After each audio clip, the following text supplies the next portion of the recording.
Ramadan, Ramadan, Ramadan di hati. Assalamualaikum warahmatullahi wabarakatuh. Alhamdulillahi rabbil alamin, wa bihi nasta'inu ala umuri dunya waddin.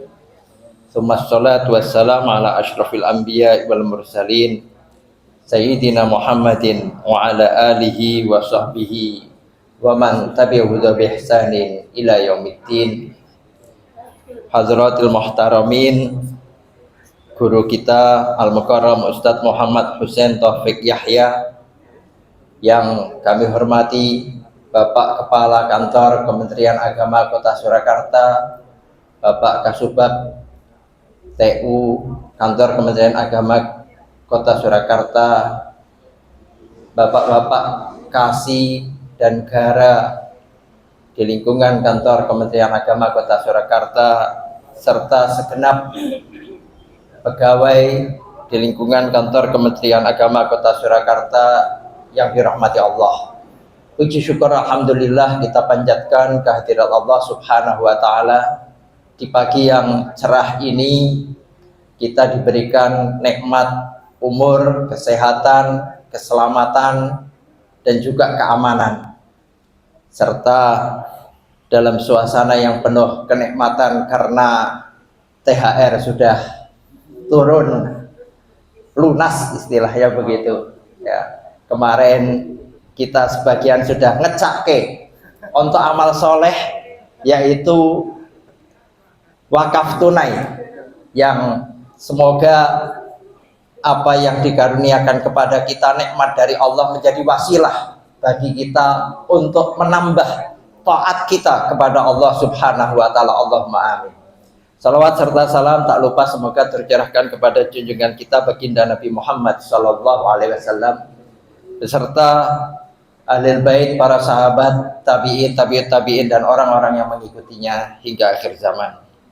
Perkenankan dalam kesempatan pagi hari ini kita bersama-sama nanti akan mengikuti kajian yang disampaikan oleh Ustadz Muhammad Hussein Taufik Yahya dalam tema Aqaidud Diniyah dalam rangkaian kegiatan Kapas Bersih, kajian pas puasa bersihkan hati, putaran ke-16 hari ini.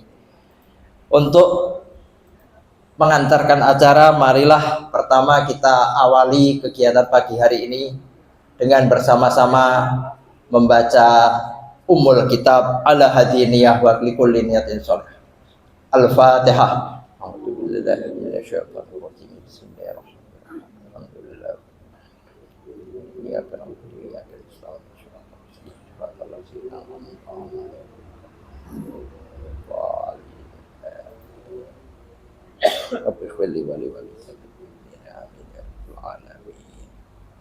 Semoga dengan bacaan Al-Fatihah mengawali kegiatan pengajian kita pada pagi hari ini, kegiatan kita bisa berjalan dengan lancar, memudahkan kita untuk memahami materi yang akan diuraikan oleh narasumber dalam kesempatan pagi hari ini. Langsung saja kami serahkan kepada Ustadz Muhammad Hussein Taufik Yahya dalam tema Aqaidud Diniyah, yang mana sekedar mengingatkan kemarin masih ada satu materi yang digantung belum dijawab ya, untuk surprise pada hari ini ya. Mudah-mudahan nanti kita bisa menyerap dengan sebaik-baiknya. Kepada beliau kami persilahkan. Assalamualaikum warahmatullahi wabarakatuh.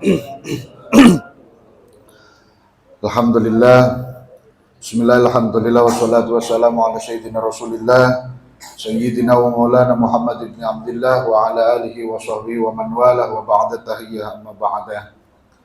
Hadratul muhtaramin, sahadatana minal muhtaramat wal muhtaramin ajma'in, yang sama-sama kita hormati Sohibul Wilayah Biatul Makan, Kepala Kemenag Surakarta, seluruh kepala bagian yang ada di Kemenang Surakarta ini dan juga para jajaran-jajaran semuanya. Mudah-mudahan Allah Subhanahu wa taala senantiasa limpahi semuanya dengan rahmat, limpahi semuanya dengan keberkahan rezeki, limpahi semuanya dengan keberkahan umur yang penuh dengan taat dan juga takwa. Amin Allahumma ya rabbal alamin. Dan juga kita semuanya yang hadir di kesempatan pagi hari ini, mudah-mudahan Allah jadikan niat hadirnya kita, duduknya kita di tempat ini dijadikan sebagai orang yang man salaka tariqan yaltamisu bihi ilm, maka Allah Subhanahu wa taala akan memudahkan kita menuju kepada jannahnya. Amin ya rabbal alamin. Hadirin hadani Allah wa iyyakum ajmain, Bapak Ibu sekalian yang dirahmati Allah Subhanahu wa taala. Alhamdulillah kita bersyukur kehadirat Allah Subhanahu wa taala tentunya atas seluruh daripada karunia, khususnya karunia yang baru saja. Artinya konsep karunia yang memiliki definisi seperti definisi yang didefinisikan oleh Imam Abu Bakar Asy-Syatibī di dalam I'anatul Thalibin. Mobil khusus di beberapa hari yang lalu, kata Pak MC tadi kan sudah mendapatkan THR. Nah THR ini kan kalau didefinisikan, itu kan berarti apa? Syukur, tapi syukur indal lughah. Yang punya definisi fi'lun yanbi'u an ta'zimil mun'imi min haitsu innahu mun'imun lil hamidi aw li ghairihi. Jadi satu pekerjaan tersebut itu muncul sebab karena ada nikmat yang baru. Nah nikmat yang baru kemarin itu kan THR turun gitu kan. Mergo THR turun akhirnya apa?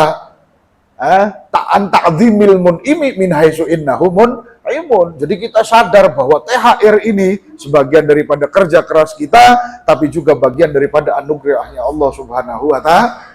Walhasil ya disitulah kemudian kita mendeskripsikan kalimat alhamdulillah itu biniyati syukri, dengan niat syukur. Tapi syukurnya itu baru syukur versi lugawi, baru syukur versi bahasa. Tapi ya alhamdulillah itu juga sudah trial bagi kita. Mergo itu kan orang-orang yang belum mampu ataupun tidak mampu mensyukuri setiap karunia nikmat Allah Subhanahu wa taala yang kecil-kecil, bagaimana bisa membiasakan mensyukuri karunia nikmat yang kemudian hari bentuknya benar-benar semuanya itu terlihat zahir alias besar-besar. Jadi man lam yashkuril qalil lam yashkuril katsir. Orang kalau tidak mensyukuri sesuatu yang kecil, bagaimana bisa dia mampu di kemudian hari mensyukuri yang besar-besar. Tentunya ya pada kesempatan pagi hari ini, itu kan, terkait di minggu lalu, ini masih lanjutan kisah ataupun hikayat daripada Imam Nu'man bin Tsabit Abi Hanifah. Jadi Imam Nu'man bin Tsabit Abi Hanifah ini mulazamah ataupun nyantri di gurunya yang bernama Syekh Himad bin Abi Sulaiman itu selama 22 tahun. Jadi nyantrinya itu selama 22 tahun. Jadi dari umur 5 tahun itu kan, sampai dengan sekian 5 tambah 22 berarti sudah 20 berapa itu? 27 tahun. Jadi usia ke 27 tahun beliau itu sudah memiliki wewenang, sudah diperintahkan oleh gurunya untuk menggantikan beberapa wilayah yang Syekh Himad sudah tidak bisa lagi mengisi di tempat tersebut. Jadi memang sudah dari kecil itu dikaruniai Allah Subhanahu wa taala keistimewaan. Nah ini lumrah pada saat itu. Karena ya Imam Abu Hanifah ini kan ulama yang masuk dalam kalangan tabi'in. Nah, disebut masuk dalam kalangan tabi'in karena beliau masih berguru kepada para sahabat dan pernah menjumpai beberapa kali istifadah dengan para peserta perang Badar. Karena beliau ini lahir kurang lebihnya itu kan sekitar tahun pasnya itu tahun 70 Hijriyah, wafat tahun 150 Hijriyah. Jadi wafatnya Imam Hanafi itu tahun di mana lahirnya Imam Muhammad bin Idris Asy-Syafi'i. Jadi memang dari kecil ini beliau ini sudah kulino istifadah, sudah kulino thalabul ilm. Sekalipun apa yang disampaikan oleh masyayikhnya, guru-gurunya pada saat itu, ya untuk Imam Hanafi kecil ya akan sulit dicerna, akan sulit dimengerti, akan sulit dipahami. Lawang kita ketahui anak usia belia yang seharusnya kalau di kita anak usia 5, 6, sampai 7 tahun itu masih merangkai kata-kata. Masih mendikte kalimat per kalimat. Masih belajar membaca, menulis sekaligus menghitung. Tapi Allah anugerahkan kelebihan kepada Nu'man bin Sabit kecil dengan kecerdasan yang Masya Allah, kecerdasan yang luar biasa. Yang kemudian dalam hikayat di minggu lalu tentang 3 pertanyaan. Jadi disclaimer, sebelum Imam Hanafi mewakili gurunya Imam Ahmad bin Abi Sulaiman, itu kan terlebih dahulu oleh Dahriyah direndahkan. Bagaimana bisa seorang anak muda, anak kecil mampu menjawab setiap pertanyaan-pertanyaan yang dimana seluruh Baghdad surah ulama dihadirkan, melainkan ulama-ulama keseluruhannya itu tidak ada yang mampu menjawab pertanyaan-pertanyaanku. Tapi apa jawaban Imam Abu Hanifah pada Dahriyah tersebut? Jawaban Imam Hanafi, beliau menjawab bahwa kemuliaan seseorang, kemuliaan apapun itu khususnya manusia, tidak terletak pada pakaian yang megah, tidak terletak pada apapun yang menjadi kemelekatan di dalam dirinya. Tapi apa yang menjadi seseorang mulia itu dan menjadikan seseorang mulia dikarenakan bisifatil ilmi yang kemudian orang tersebut disebut ulama. Jadi dengan ilmu seseorang menjadi mulia. Dan dengan ilmu itu sendiri manusia kemudian mengungguli seluruh makhluknya Allah Subhanahu wa taala. Faddola bani Adama ala syairil makhlukat. Jadi Allah mengunggulkan kita sebagai keturunan-keturunan Nabi Adam dengan seluruh makhluk selain daripada kita, ya dikarenakan akalnya, dikarenakan ilmunya. Oleh karena itu, ketika pertanyaan pertama yang disampaikan oleh Dahriyah kepada Imam Hanafi, pertanyaannya itu, Allah Subhanahu wa taala itu ada, betul ada. Itu kan. Bukti yang seperti apa? Ya kan? Bukti yang seperti apa yang menjelaskan tentang realitas keberadaan Allah Subhanahu wa taala? Bukti yang seperti apa? Jadi di sini diredaksikan Allahu mawjudun. Qala na'am. Sebenarnya dari pertanyaan saja kalau kita membaca kitabnya ini sudah keliru. Harusnya Allahu wujudun, bukan Allahu mawjudun. Kalau mawjudun itu kan bentuknya isim maf'ul, artinya yang diadakan gitu kan. Di sini saja sudah keliru gitu. Apa yang ditanyakan oleh Dahriyah tadi. Cuma ya sudah kita anggap majaz saja. Majaz mursal mimbabi itlik ismil maf'ul wa iradatil masdar gitu kan. Jadi biasa bahasa khas para ahli filsafat seperti wujud. Wujud ini kan apa? Bukan kata sifat. Bukan, tidak bisa dikatakan kata sifat karena ini bentuknya masdar, dia bukan isim fa'il juga bukan isim maf'ul. Tapi ya tetap dalam akidah Ahlus Sunnah wujud itu seakan-akan dianggap sifat. Nah ini seakan-akan dianggap sifatnya pun tetap ilmiah. Kenapa? Karena perkara yang bisa disebut ataupun dikatakan dianggap. Ya. Karena ini perlu saya sampaikan sebelum nanti kita menjawab pertanyaan-pertanyaan tersebut gitu kan. Karena di sisi ini kan ada itu kan pertanyaan-pertanyaan yang kemudian balik bertanya, ada penekanan secara psikologis. Jadi Imam Hanafi kecil saja itu kan dari sisi psikologisnya saja beliau itu sudah paham. Jadi bahasa khasnya, anggapan dalam disiplin ilmu tauhid saja itu harus berdasarkan dalil. Jadi belum lagi kita membicarakan tentang ma yajibu fi haqqihi ta'ala, segala yang wajib akli pada zat Allah Subhanahu wa ta'ala. Sebenarnya garis besar dalam aqaidud diniyah yang paling fundamental itu bagaimana kita menempatkan konsep-konsep asbab adiyah dengan konsep-konsep yang hakikah atau hakikoh. Jadi konsep-konsep asbab adiyah ini yang erat hubungannya dengan sebab akibat. Nah sebab akibat ini apabila ada sebab kemudian mengakibatkan keterikatan robitoh antara sebab yang mengakibatkan akibat ini bukan satu keabsolutan, bukan satu kemutlakan. Sebenarnya garis besarnya ketika kita mendefinisikan disiplin ilmu tauhid itu dengan definisi ifrodul ma'budi mutlakon. Jadi menunggalkan zat yang dijadikan sesembahan yang disembah oleh kita secara absolut. Jadi bukan lagi membicarakan tentang punya keris, datang ke apa, kemudian disebut musyrik, tidak. Kita meyakini dengan mutlak makan itu absolut pasti mengenyangkan, itu sudah musyrik.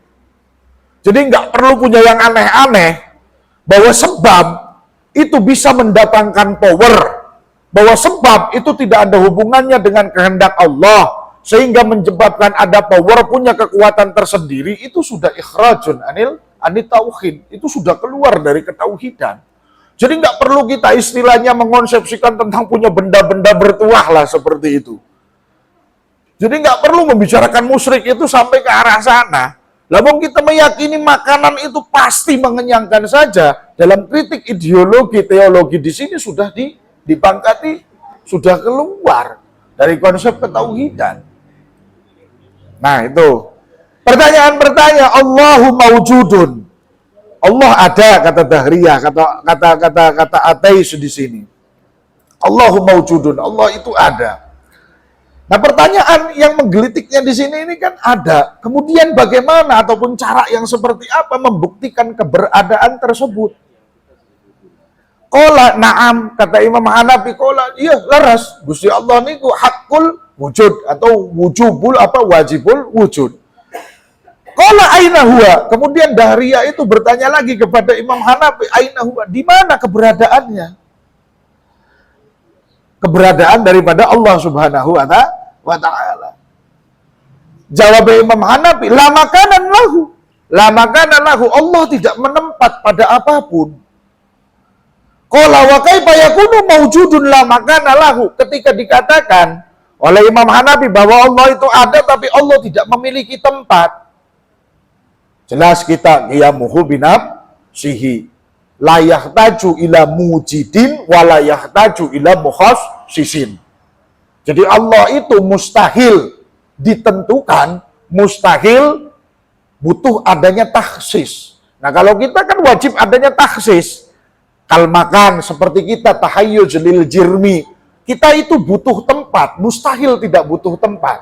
Artinya secara logika ketetapan butuh tempat itu ditetapkan oleh Allah Subhanahu wa ta'ala, sehingga setiap dzatiyah masih wallah, segala apapun selain Allah itu butuh tempat. Tahayyuz lil jirmi. Kita itu kan jirim. Jirim yang tersusun dari sesuatu yang kemudian membentuk kesatuan yang kemudian disebut jisim. Jirim itu kan terbagi menjadi dua. Ya kan? Dua jauhar, ada jauharu firdin, ada jauharu murakkabin. Jauharu firdin, ketika jenengan dulu belajar ilmu fisika, mesti ngerti, jauhar firdin itu adalah sesuatu yang sudah tidak lagi bisa dibagi. Apa itu namanya? Atom. Nah itu dalam istilah tauhid disebutnya jauharu firid atau jauharu firdin. La syai'a fihi itu min kulli fardin fardin. Jadi tidak lagi memiliki bagian-bagian jadi pure gitu kan, cuma satu bagian. Jadi ketika perkara zat gitu kan dibagi, dibelah sampai ke menjadi tidak lagi bisa dibagi. Nah itu disebutnya atom. Nah itu disebutnya jauharu firdin. Nah nomor kedua nih ada jauhar murakkab. Sesuatu yang tersusun gitu kan, terus gitu kan. Ada yang tersusunnya itu menjadi bentuk satu kesatuan yang kemudian disebut jirim. Nah, jirim ini punya punya keniscayaan yang disebut dengan tahayyuz. Tahayyuz itu menempat. Dan itu hukumnya absolut secara nalar logika kita.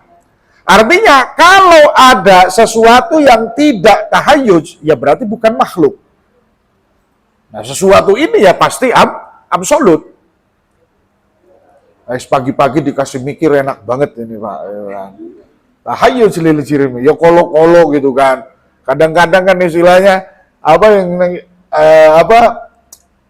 kadang-kadang ngaji itu sebenarnya saya juga mempertanyakan, ngaji itu yang seperti apa sih? Kok kebanyakan kita hadir di majelis ilmu itu hanya mendengarkan nasihat. Ya bukan berarti nasihat itu tidak baik, tetap baik gitu kan. Artinya apa? suasana majelis ilmu itu harus benar-benar menjadikan kita itu pulang itu bukan sesuatu yang masuk telinga kanan kemudian keluar telinga kiri. Jadi jangan sampai kita masuk dalam kalangan-kalangan orang-orang barlen gitu kan, bubar ngaji, foto, kelalen gitu kan. Jangan sampai seperti itu gitu. Makanya selumayan lah gitu kan. Nah begitu di sana. Ya ini penting dibicarakan karena rangkuman kita selama 3 pertemuan sebelumnya belum sampai menyentuh pada pertanyaan ini. Jadi tidak akan bisa kita memahami tidak butuh tempat. Berarti yang tidak butuh tempat itu ya hanya Tuhan, hanya Allah Subhanahu wa Ta'ala. Makanya kenapa kita tidak bisa meredaksikan, membayangkan seakan-akan Allah itu ada, seakan-akan kita melihat Allah gitu kan. Karena yang dilihat oleh penglihatan mata mesti sesuatu objek yang menempat, mesti sesuatu objek yang terkena cahaya, mengada-ada sesuatu yang dibayangkan. Bagi kita manusia mesti sesuatunya itu pernah dilihat, pernah dirasakan, pernah didengar atau pernah menjadi pengalaman lah, dikhayalkan. Nah itu sangat mustahil gitu kan, seperti itu. Ya kenapa redaksinya ya laisa kamislihi syai'un. Tuh catatan yang pertama. Jadi Allah itu ada. Lah terus di mana? Aina huwa, di mana Allah Subhanahu wa Ta'ala? Kata tadi ya jawab Imam Hanafi, la makana lahu. Jadi Allah itu tidak ada tempat. Jadi sebenarnya redaksi la makana saja, kalau kita menggunakan kacamata nahwu, itu sudah, cetok gitu kan, jelas sekali.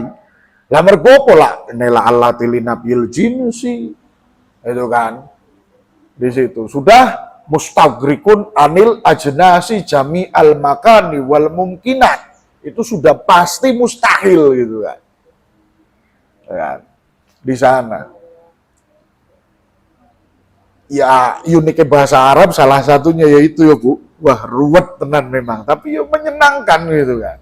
Ya kalau jenengan istilahnya melaksanakan ibadah haji wal umroh ketemu orang Arab, ngomong Arab koyo ngono, wis padha wae koyo awake dhewe. Orang Indonesia tapi berbicara bahasa Indonesia atau Jawa, tapi sudah tidak lagi sesuai dengan kaidah bahasa Jawa atau kaidah bahasa Indonesia. Sami ngoten niku.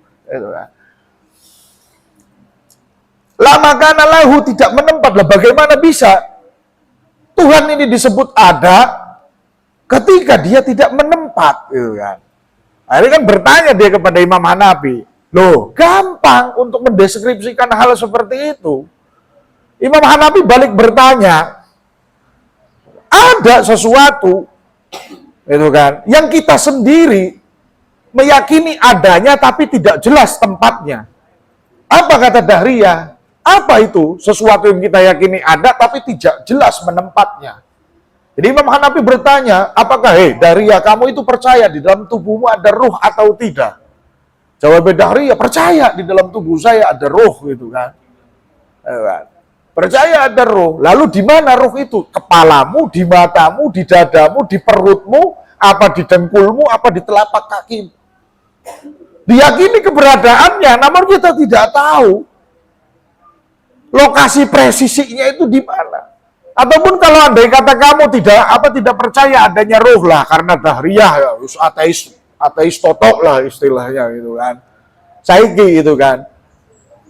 Di dalam sebuah minuman yang diperas dari sapi yang disebut kemudian susu, manusia pada umumnya saat itu meyakini bahwa di dalam air susu itu terdapat adanya lemak, terdapat adanya vitamin, terdapat adanya sesuatu yang bisa menyehatkan apabila dikonsumsi. Kita katakanlah itu yang namanya kalsium. Coba kalsium kau yakini ada, wahai Dahriyah. Tapi jelaskan kepada kami dalam sebuah gelas yang terdapat isi susu, kalsium di dalam susu tersebut adanya di mana? Di gelas bagian atas? Apakah di gelas bagian tengah? Ataukah di gelas bagian bawah? Ini semua sudah meyakini keberadaan vitamin tersebut, keberadaan lemak tersebut. Susunya ada, vitaminnya ada, tapi tidak bisa dijelaskan keberadaannya itu menempatnya di sebelah mana. Nah di sini kemudian apa? Kemudian Dahriyah tersebut tercengang dengan apa yang disampaikan oleh Imam Abi Hanifah. Jadi ada perkara yang kita yakini keberadaannya, namun secara realitas penempatannya atau menempatnya perkara tersebut jelas tidak bisa kita ketahui. Ya seperti waktu kita yakini ada, tapi wujud waktu seperti apa?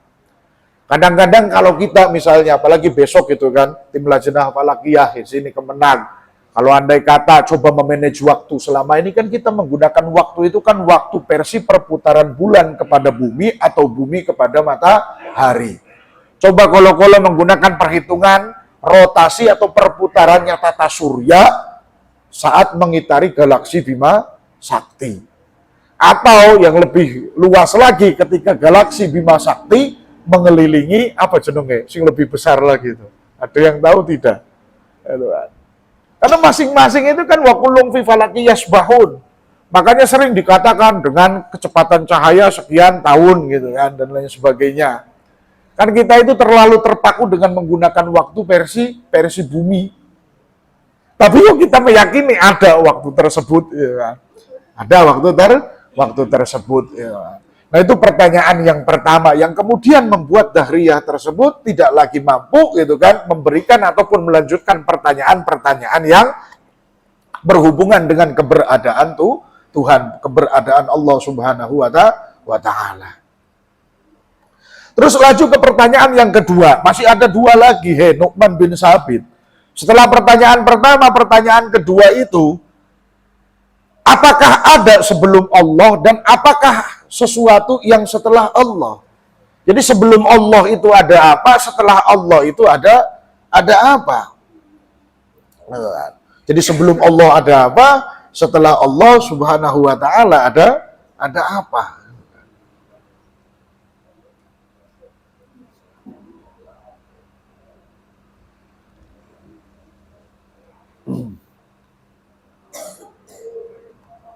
Kemudian Imam Hanafi menjawab di sini. Qala pama huwa, qala pama qabla ibhamika wa ma ba'da hinsorika di sini.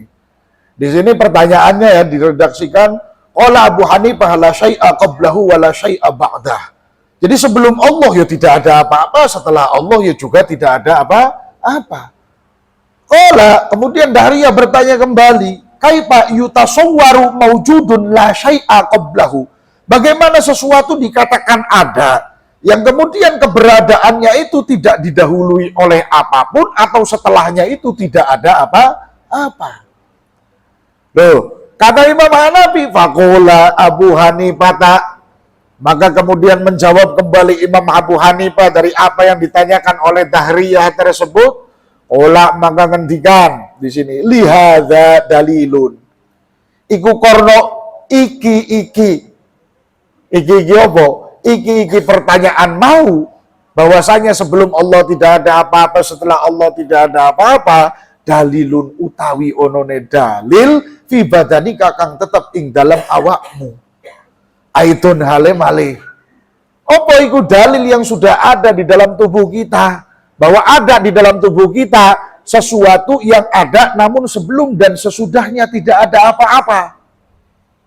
Nopo coba Pak? Di dalam tubuh kita ada, tapi sebelum dan sesudahnya tidak ada apa-apa.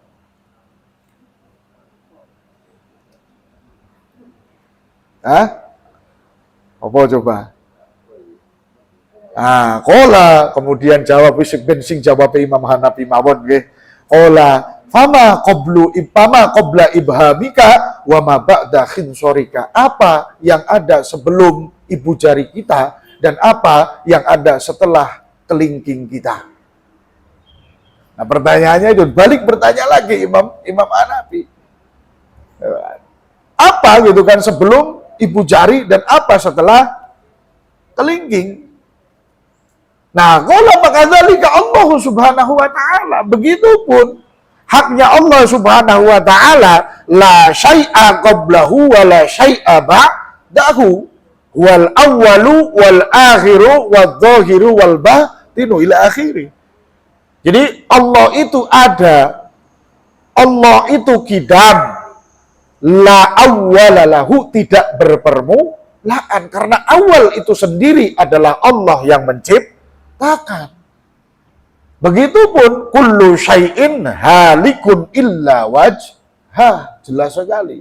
Wa kullu man 'alaiha fan wa yabqa wajhu rabbika dzul jalali wal ikram. Itu sudah sangat jelas sekali di sana.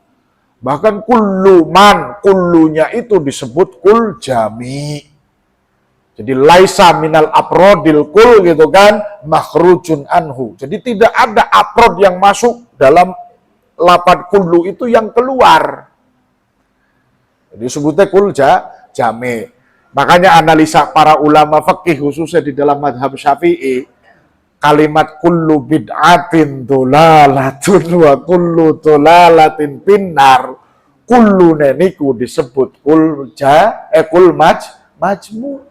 Jadi tidak semua bid'ah yang dimaksudkan. Lawang kegiatan ngeten niki gitu kan, zamannya Kanjeng Nabi nopo onten gitu loh. Sahabat-sahabat seni kan ngaos nopo niki kita patul masjid ya durung ngenten gitu kan.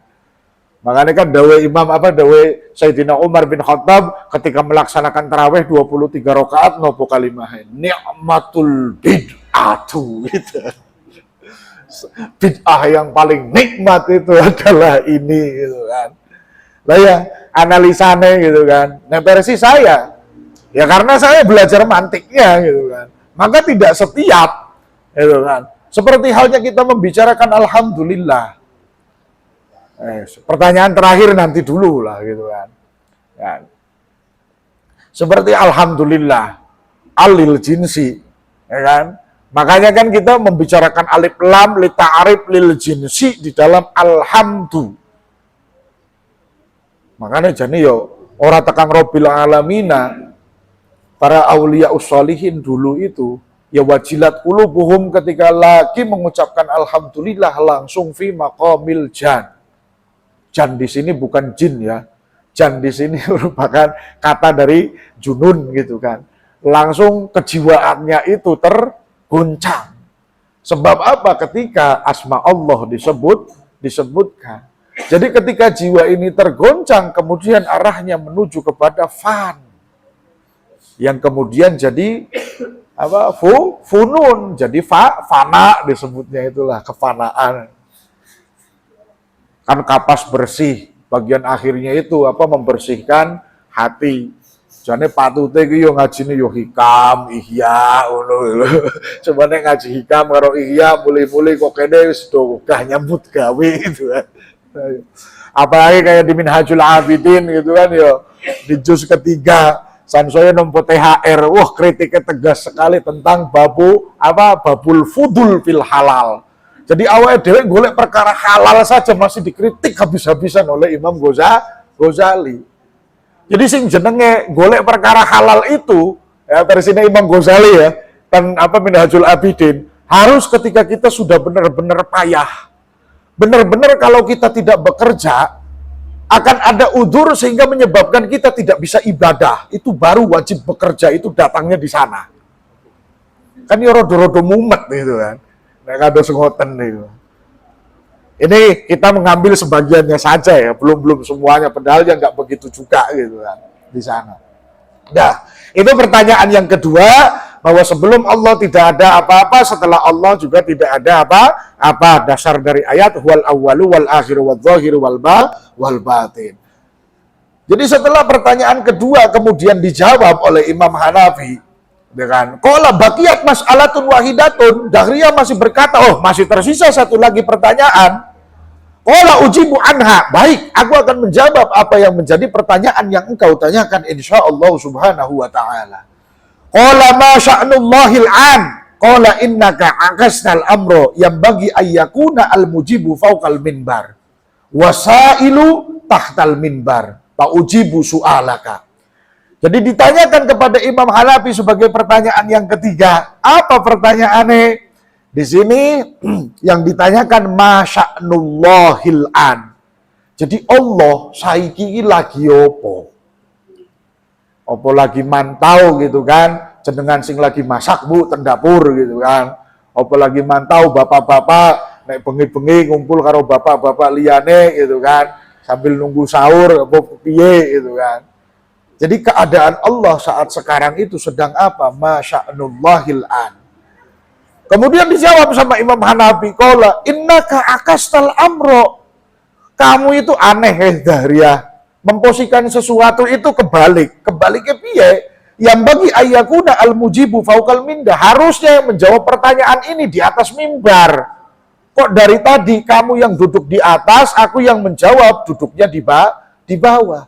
Harusnya orang yang bertanya di bawah mimbar, orang yang menjawab itu di atas mimbar. Wasailu tahtal mimbar, yang bertanya di bawah mimbar. Pak ujibu su'alaka. Pak ujibu maka bakal jawab sopo ingsun su'alaka ing petakonane siro. Ayo dibalik sih. Ya kan? Jadi posisinya apa? Dahriyah mudun nang isor. Imam Hanafi kemudian naik ke atas mimbar. Jadi Pak ujibu su'alaka in nazalta. Aku akan menjawab setiap pertanyaanmu ketika kamu mau turun. Panazala mangka mudun sapa kuwi Dahriyah wa Su'ida lan kemudian lungguh sapa Abu Hanifah Imam Abu Hanifah alal minbari ing atase mimbar. Jadi kemudian Dahriyah itu turun, Imam Hanafi laju naik ke atas mimbar, Dahriyah posisinya turun, posisinya terbalik saat sekarang. Kalau dua pertanyaan sebelumnya, posisi Dahriyah ada di mimbar, Imam Hanafi ada di bawah. Pertanyaan ketiga, mau turun gitu kan. Fauqal minbar. Jadi Imam Hanafi ada di atas mimbar, kemudian Dahriyahnya itu ada di bawah. Falamma jalisa alaihi. Ketika Imam Hanafi duduk di atas mimbar, sa'alahu maka kemudian Dahriyah tersebut bertanya kepada Imam Hanafi tentang pertanyaan masya'nullahi al'an. Allah sekarang lagi ngapain? Fa'ajabahu biqaulihi maka kemudian Imam Hanafi menjawab dengan ucapannya sya'nullahil an, keadaan Allah Subhanahu wa taala saat sekarang itu adalah isqatul mubtili, sedang menanggalkan derajatnya orang yang ahli batal misluka seperti dirimu minal a'la. Allah sedang menanggalkan kedudukanmu yang sebelumnya duduk di atas mimbar, sekarang ada di bawah mimbar. Dan Allah Subhanahu wa taala saat sekarang wa is'adul muhiqqi misli minal adna ilal a'la. Dan saat sekarang Allah Subhanahu wa taala mengangkat derajatku yang asalnya menjawab pertanyaanmu di bawah, sekarang is'adul muhiq, sedang mendudukkan orang yang menjawab pertanyaan-pertanyaan yang hak ada di atas kamu. Jadi Allah Subhanahu wa taala sekarang itu sedang merendahkanmu dan saat sekarang sedang menaikkan derajat seorang anak kecil sehingga menjawab setiap pertanyaanmu. Jadi ini logika jawaban ya penuh dengan arti filosofis. Cuma kalau kita mau jelaskan kembali, ini kodiahnya banyak sekali. Kalau kita menggunakan deskripsi ilmu mantik gitu kan. Apalagi di situ banyak penggunaan la'alatil nafil jinsi. Kan? Laisa syai'un gitu kan. Atau la'alatil nafilil wahda. Mungkin yang jenengan-jenengan dulu pernah ngaji sampai di kelas aliyah waktu di pesantren tradisional, ya pernah mengenyam mempelajari disiplin ilmu mantik. Tapi kelamaan gitu kan jadi staf di Kemenag ya kena pasti tidak tahu buka lagi gitu kan. Mau itu Idhobul Mubham, Sulamun Warok, apalagi Syamsiyah gitu kan. Nggak bakal lagi gitu kan dibuka. Apalagi membicarakan sakal. Mungkin ibu-ibu pernah tahu disiplin ilmu silogisme gitu kan. Dan meneracakan akal seperti apa dan bagaimana. Jadi itu 3 pertanyaan yang alhamdulillah dijawab oleh Imam Nu'man bin Thabit Abi Hanifah. Jadi pertanyaan pertama, Allah itu ada, betul Allah itu ada. Allah ada di mana? Ya ada, tapi la makana lahu, Allah tidak menempat. Jadi keberadaan tersebut yang kita yakini ada tidak menempat, jangan dulu membicarakan Allah, membicarakan makhluk saja yang ada di sekitar kita. Kita tidak lagi mampu menjelaskannya. Terus kedua, apa yang ada sebelum dan setelahnya Allah, ya tidak ada apa-apa, la syai'a lahu.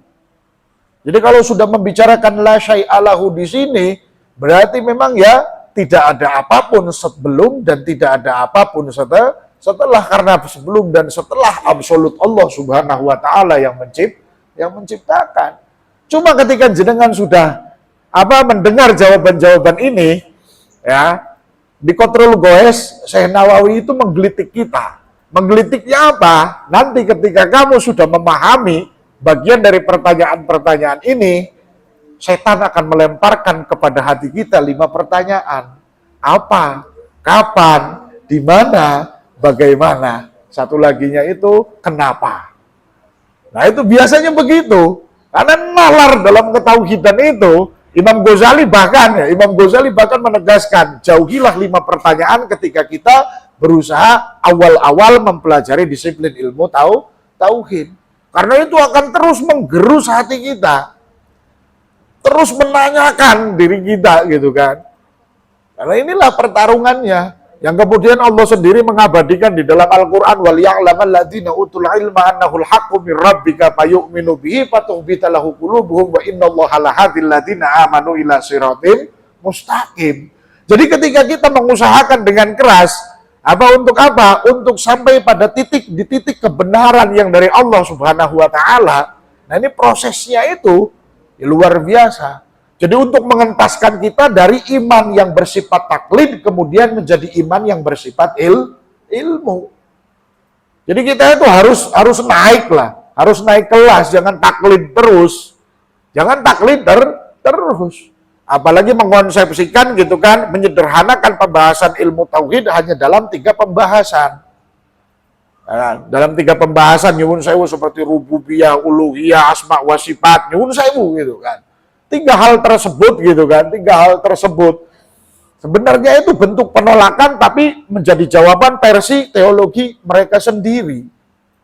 Kenapa gitu kan? Deskripsi dari 3 poin tadi itu menafikan tentang konsep-konsep dawuh Allah Ta'ala dan Quran, la'allakum ta'qilun, la'allahum yatafakkarun dan sebagainya, fa'tabiru ya ulil absor, fa'tabiru ya ulil albab dan sebagainya. Lawang jenengan yang misalnya kan di Kemenang bagian staf KUA yang memang jadi penghulu, jadi naib. Urusan jadi naib ini kan jenengan itu memposisikan antara menjadi orang yang harus bisa menyampaikan kronologis ayat hakikat dan kronologis ayat syariat. Ar-Rum 21 itu kan jelas sekali. Secara hakikatnya, wa min ayatihi an khalaqalakum min anfusikum ajwazal litaskunu ilaiha, titik tuh. Kenapa hak prerogatif Allah memperjumpakan setiap pasangan dan menyatukannya sehingga dalam pernikahan? Supaya tercipta apa? Litaskunu ilaiha. Tapi di penggalan lanjutannya, wa ja'ala bainakum mawaddata warahmah. Nah, ini ayat syariat. Artinya untuk bisa tercipta mawaddah warahmah harus ada usaha semaksimal mungkin yang dasarnya wa ashiruhunna bil ma'ruf. Gitu kan? Dasarnya harus wa ashiruhunna bil ma'ruf.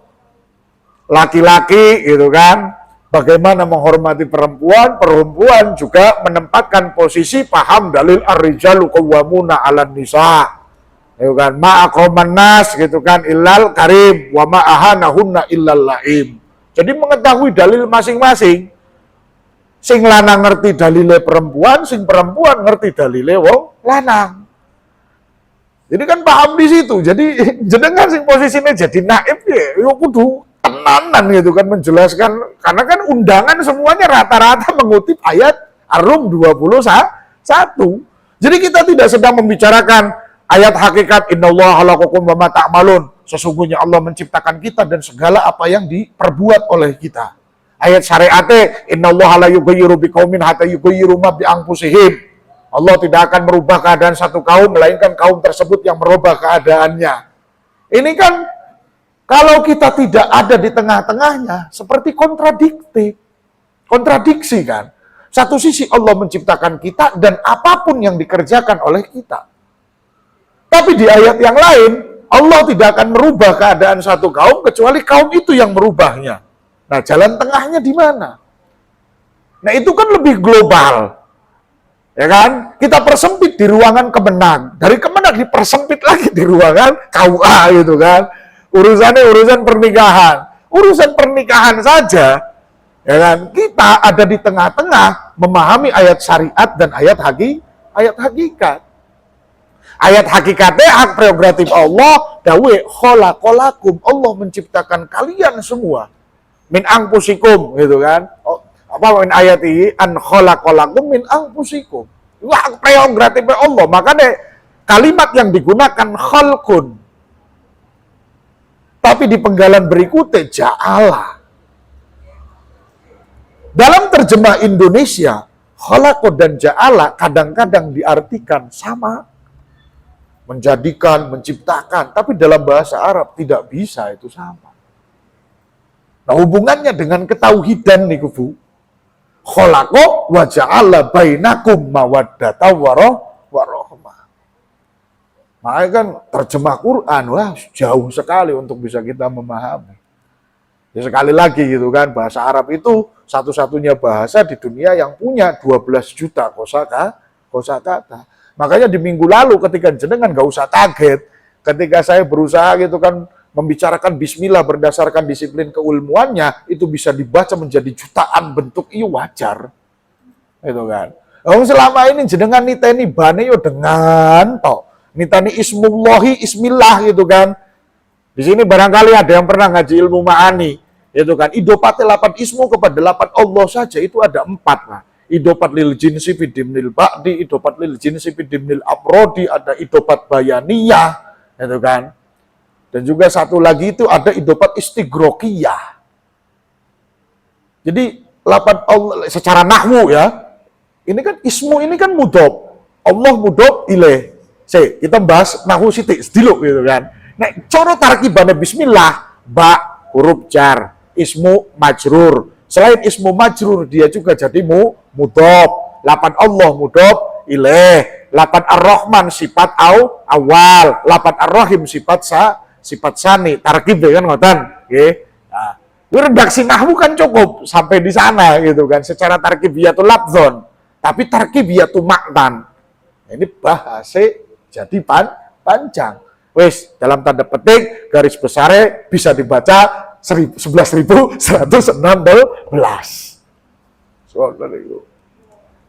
Ya versi awasan lah bacaan. Bismillahirrahmanirrahim. Bismillahirrahmanirrahim. Bismillahirrahmanirrahimu. 3. Bismillahirrahmanirrahim. Bismillahirrahmanirrahimu. Bismillahirrahmanirrahim. 6. Bismillahirrahmanirrahim. Bismillahirrahmanirrahim. Bismillahirrahmanirrahim. Total 9. Maka saged. Bismillahirrahmanirrahim membuang mubtada. Bismillahi huwarrahmanu huwarrahimu. Huwane diidmarkan, disepak gitu kan. Jadi begitu itu. Ini kan yang dilalai saya senang nahwu, ya mau nggak mau sudah. Gitu kan. Mau nggak mau dalam artinya itu apa? Ya supaya ismatul lisani anil khoto. Karena kebanyakan dari kita merasa cukup di lingkungan saat sekarang itu menerjemahkan Al-Quran dengan bahasa Indonesia cukup gitu kan, dirasa cukup gitu kan. Padahal ya belum bisa. Apalagi sampai berani dalam kapasitas menafsirkan Al-Quran dari terjemah. Nah ini fatal sekali, fatal gitu kan. Lebih-lebih yang membicarakan tentang ayat-ayat hakikat ataupun ayat-ayat mutasyabihat. Ya contoh ayat mutasyabihat, Ar-Rahmanu 'alal 'arsy istawa. Zat Allah yang Maha Rahman bersemayam di arsy. Nah niku menjelaskannya pripun coba. Kalau kita dalam definisi teologi Ahlus Sunnah wal Jamaah, mustahil Allah itu menempat. Tapi di situ redaksi kalimatnya bersemayam di atas arsy. Ya Allah, apa tanguk-tanguk nang langit nang arsy lungguh gitu kan, nyawang awake dhewe kok. Kan nggak bisa kayak begitu. Nanti akan bertentangan dengan dawuh laisa kamislihi syai'un. Nanti akan bertentangan gitu kan. Nah, itu bagaimana? Artinya aqoidiniyah ini menjadi penting ketika kita menjumpai ayat-ayat mutasyabihat. Yadullah fawqa aydihim. Apakah aydihim di situ bentuk jamak dari yad sehingga Allah benar-benar punya tangan? Sami'un alim, apakah di situ Allah mendengar seperti pendengarannya kita? Mengetahui seperti pengetahuannya kita? melihat seperti penglihatannya kita, kan mustahil. Kita penglihatan butuh adanya cahaya. Makanya Syekh Nawawi di Tijan mendeskripsikan Allah melihat semut hitam yang berjalan di atas batu yang besar yang berwarna hitam dalam keadaan gelap gulita. Itu tidak ada bedanya dengan melihat gajah yang besar yang berdiri di tengah lapangan yang dalam kondisi siang bolong. Jadi tidak ada bedanya wala farqa baina semut wa baina gajah, tidak ada. Nah itu kan ayat-ayat mutasyabihat. Begitupun ketika kita memahami ayat-ayat hakikat. Hadirin wa iyyakum ajmain. Mungkin ini saja, itu kan. Ya kalau misalnya tahun depan ada lagi, gitu kan. Saya ngaji Jurmiyah sisa gitu kan. Kena mapan baru tambah mumet gitu kan. Lah yang ngerti ini al-kalamu tawi kalam. Ya kan? Apa miturut ulama ahli nahwu. Ibu, dolanan alif lam wae niku pun kathah niku. Nyenengke tenan. Al ing nuhat berarti alif lam li ta'rif lil haqiqah. Belum lagi ya alif lam li ta'rif lil ahdid dihni gitu. Baru kalam. Karena selama ini kan kita memaknai kalam itu kan hanya al-qaulu mutlaqon setiap ucapan. Padahal ketika jenengan nyawang lampu merah, ketika lampu merahnya nyala, maka kita sudah paham untuk apa harus berhenti. Ketika sing kuning nyala, berarti siap-siap. Harus posisi hati-hati. Ketika hijau, kita aja jalan. Itu tuh kalam, tapi kalam yang punya definisi apa? Yang punya definisi makana muktafian binapsi. Makanya aksara itu tidak melulu berbentuk huruf. Makanya ikro bismi rabbikal ladzi khalaq, sing diwoco iki ora mesti huruf. Aksara itu kan. Nah ini nantilah secara kajian filosofi saya. Nah niku wontennya tentang kitab Risalatul Maimuniyah. Jadi Risalatul Maimuniyah niku matane Jurmiyah, hananging syarahe niku sanes syarah nahwu, tapi tasawuf lan tauhid. Jadi ada ulama yang mensyarahi Jurmiyah bukan dengan tarkib nahwiyahnya, tapi syarahnya itu berdasarkan ilmu tauhid dan ilmu tasawuf. Jadi kalam itu deskripsinya apa berdasarkan disiplin tauhid dan juga tasawuf itu wonten dan kita Risalatul Maimuniyah. Hadirin wa iyyakum ajmain, insyaallah mudah-mudahan pusingnya kita pagi hari ini jenenganlah jadi kifarah untuk kita semuanya, jadi ganjaran untuk kita semuanya. Jadi merasa bahwa kita semuanya itu benar-benar qalil dalam istifadatul ilm. Dalam belajar itu kita itu masih sangat jauh. Begitupun ya saya secara pribadi gitu kan. Makanya ayo senantiasa memberdayakan dan membudidayakan diri kita untuk selalu niat tholabul ilmi, untuk selalu niat belajar. Jadi prinsipnya itu ya utlubul ilma minal mahdi ilal lahdi. Jangan pernah merasa sudah mampu, jangan pernah merasa sudah selesai. Ibu-ibu dengan rumah tangganya, kan, sambilan di balik pekerjaan ini, tapi juga tidak memutus asa untuk senantiasa konsisten tholabul ilm. Kita juga bapak-bapak mudah-mudahan konsisten, karena ya afdhalul turuq tidak ada, itu kan thariqah yang paling afdal, melainkan itu adalah thariqah belajar, thariqah ta'lim wa ta'allum. Tidak ada sudah gitu kan. Wis thariqah genah paling aman, thariqah sing benar-benar insyaallah akan mengantarkan kita pada redaksi kalam Allah syahidallahu annahu la ilaha illa huwa wal malaikatu wa ulul ilmi qaiman bil qis. Jadi kedudukan yang insya Allah akan mulia di sisi Allah. Kenapa? Wa idza qilang susu fang susu yarfa'illahu alladziina amanu minkum walladziina utul ilma darajat. Jadi kena kedudukan ini akan diangkat ketika kita yo ngaji. Ayo gitu kan. Nah, ngaji. Jangan karena istilahnya kita sudah di rumah diustadkan, di rumah dikiaikan, kemudian sudah tidak mau lagi istifadah kepada guru-guru kita. Ayo gitu kan. Karena yang namanya ahlul ilm akrab dengan penyakit yang disebutnya itu adalah riya.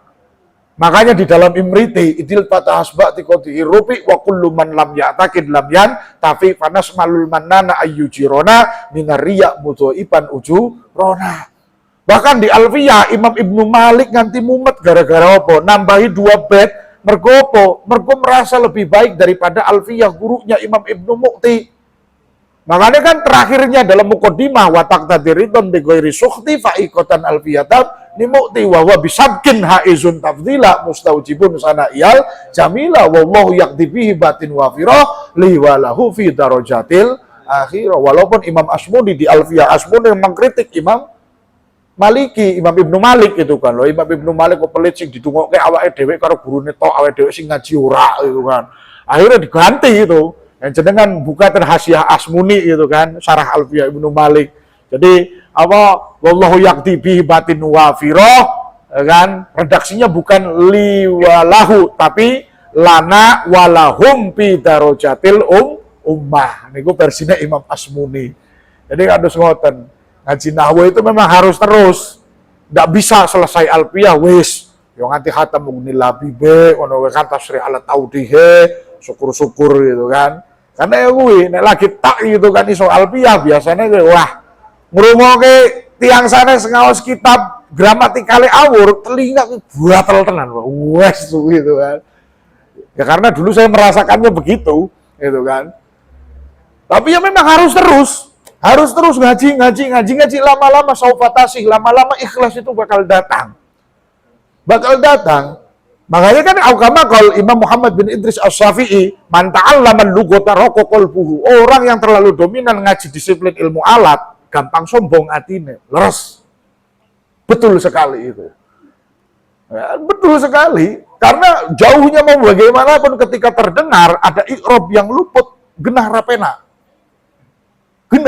Penyakitnya tuman ngaji nahwu. Yang saya rasakan seperti itu. Tapi ya ketika terus gitu kan. Apalagi trigger yang membuat saya, wah iya ya, itu justru malah nemuin nang Imriti, Pak. Nemunya orang nang Alfiyah, nang Imriti. Jadi bolak-balik saya ngaji Imriti, ngajar Imriti, masar ke Imriti dulu gitu kan ya. Ngawas Imriti apa? Kok koyo ngene tambah kesini kok tambah rapena ati. Apa yo ngaji tasawuf tetap sama saja nggak ngaruh. Khatam ke Ihya iki jik koyo ngene. Imun saya kadang-kadang guru saya luput ngaji, luput pas ngaos irobe saja kroso tenan. Iki piye to maksudnya guruku gitu kan. Sampai kayak begitu. Ada kan trigger tadi otak ridon figuri sukti Pak Ikotan Alfiyatan Nimu'ti. Ketemunya nang Imriti daun pundi coba. Itu awal-awal muqaddimah. Apa? Hatta nahat qulubuhum linahwihi famin azimi sya'nihi lam tahwihi pa'usyribat makna domiri sya'ni pa'uribat bilhani bil alhani. Niku dua bait niku. Monggo jenengan resapi niku. Pa'usyribat makna domiri sya'ni tetap harus dikembalikan ke usribat makna domiri sya'ni. Apa domiri sya'ni? La ilaha illallah. Kembali ke sana. Ternyata itu kan Alhamdulillah Bapak-bapak, Ibu-ibu hadirin sekalian. Alhamdulillah, terima kasih banyak saya diberi kesempatan di sini mendapatkan pengalaman yang luar biasa, pengalaman yang istilahnya sama-sama jenengan mungkin yang dulu pernah ngaji diingatkan, saya juga jadi bisa continue mutolaah murojaah pada materi-materi yang saya sendiri sangat menggandrunginya, sangat menyenanginya. Mudah-mudahan Allah Subhanahu wa Ta'ala melimpahkan kita semuanya ilmu yang bermanfaat, ilmu yang manfaatnya bukan hanya untuk kita, tapi untuk keluarga kita, untuk anak keturunan kita. Mudah-mudahan Allah jadikan keturunan-keturunan kita menjadi keturunan yang alim-alimah, salih-salihah, ahli ilmu semuanya, amin Allahumma ya rabbal alamin. Dan juga kita yang hadir di kesempatan pagi hari ini, mudah-mudahan Allah Subhanahu wa Ta'ala laparkan selalu kondisi kita dengan dahaga ilmunya Allah Subhanahu wa Ta'ala, didahagakan selalu untuk senantiasa mencintai ilmu, untuk senantiasa konsisten ada pada jalur ilmu, dan mudah-mudahan Allah menganugerahkan kita kemanfaatan ilmu dunia hatta akhirah, amin ya rabbal alamin. Allah limpahkan kita semuanya rezeki yang barokah dunia wal akhirah, amin ya rabbal alamin. Mungkin itu saja di pertemuan saya insyaallah hari ini gitu kan, yang terakhir selama bulan Ramadan ini.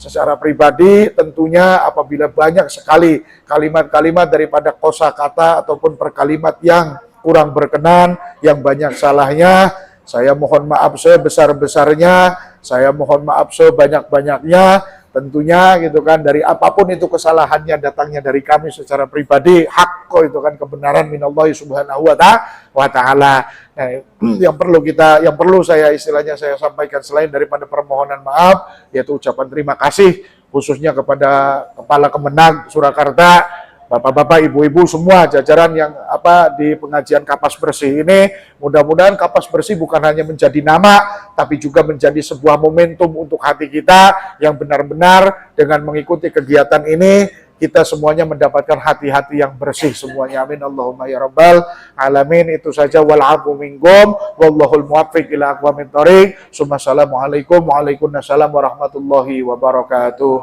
Alhamdulillahirabbil alamin.